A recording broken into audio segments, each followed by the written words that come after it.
بس اگر ہم صبر، دعا، صدق و وفا کے ساتھ اس کے در پر جھکے رہیں گے تو یقیناً وہ دوڑتا ہوا ہماری طرف آئے گا، اور دشمن جو اپنی طاقت کے زوم میں ہم پر ظلم روا رکھے ہوئے ہے اسے ملیا میٹ کر دے گا۔ بس اس عید پر ہمیں بھی اپنی قربانیوں، وفاؤں اور صدق اور تقویٰ کے معیاروں کے جائزے لینے چاہیے۔ من حیث الجماعت جتنا زیادہ اپنے جائزے لینے اور اپنی حالتوں کو بہتر کرنے کی کوشش کرتے رہیں گے، اتنی جلدی اللہ تعالیٰ کی مدد اور نصرت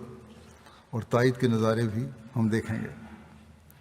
بس اس کے لیے بھی آج خاص طور پر دعا کریں کہ اللہ تعالیٰ ہمارے صدق و وفا اور تقویٰ کے معیاروں کو بڑھائے اور ہم وہ بن جائیں جو وہ ہمارے سے توقع رکھتا ہے، اور دعا کے ساتھ اپنے عمل بھی اس تعلیم کے مطابق کریں، اور صرف علمی طور پر ہی نہیں بلکہ عملی طور پر بھی ہمارا ہر مرد، عورت اور بچہ قربانی کا وہ معیار حاصل کرنے والا ہو جو حضرت ابراہیم علیہ السلام، حضرت ہاجرہ اور حضرت اسماعیل علیہ السلام نے قائم کیے تھے۔ تبھی ہم اس بیعت کا حق ادا کرتے ہوئے اس کے فیض سے بھی حصہ پانے والے ہوں گے جو حقیقت میں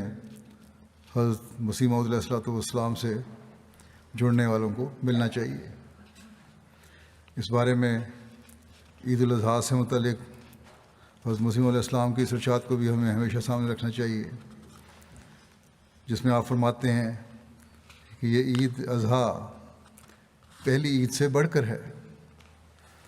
اور عام لوگ بھی اس کو بڑی عید تو کہتے ہیں، لیکن اگر سوچ کر بتلاؤ کہ عید کی وجہ سے کس قدر ہیں جو اپنے تزکیہ نفس اور تزکیہ قلب کی طرف متوجہ ہوتے ہیں اور روحانیت سے حصہ لیتے ہیں اور اس روشنی اور نور سے حصہ لینے کی کوشش کرتے ہیں جو اس ضحیٰ میں رکھا گیا ہے۔ فرمایا یہ عید جس کو بڑی عید کہتے ہیں ایک عظیم الشان حقیقت اپنے اندر رکھتی ہے، اور جس پر افسوس کہ توجہ نہیں کی گئی۔ بس ہمیں ہر وقت ہمیشہ یاد رکھنا چاہیے کہ اس زمانے میں اسلام کی نشت ثانیہ کے لیے جس روشنی کو اللہ تعالیٰ نے ہمارے لیے بھیجا ہے، اس سے فیض پانے کے لیے ہمیں اپنے جائزے لیتے رہنا چاہیے، اور تزکیہ نفس اور تزکیہ قلب کرتے ہوئے یہ دیکھنا چاہیے کہ اسلام کی حقیقی تعلیم کو اپنے اوپر لاگو کرنے کے ساتھ دنیا میں پھیلانے کے لیے بھرپور کوشش ہم کس حد تک کر رہے ہیں۔ اگر ہم یہ کر رہے ہوں گے تو ہماری قربانیاں بھی مقبول ہوں گی